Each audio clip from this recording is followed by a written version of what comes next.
ചപ്പാത്തി തരാം. അവിടെ ഇരിക്ക, അവിടെ ഇരിക്കേ, അവിടെ ഇരിക്കേ. എന്നാ ഇത് മേടിച്ചിട്ട് തിണ്ണ പോരും. തിണ്ണേലേ അവിടെ തിന്നു.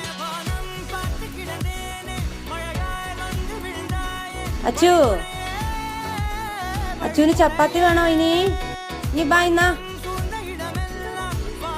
ചപ്പാത്തി അവിടെ തിണ്ണയിൽ കൊണ്ടുവച്ച് തിന്ന്. അവിടെ തിന്നു. ഇവിടെ ഇരുന്ന് തിന്ന്. ഇരിക്കെ പിടിച്ചു തിന്ന്. ആ കൈയും കൂടി കൂട്ടിക്കേ. 2 കൈയും കൂട്ടി തിന്നേ. പിടിക്കേ, പിടിച്ചു തിന്നേ.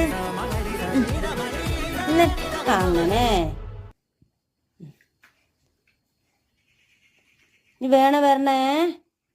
ചപ്പാത്തി തരാട്ടോ.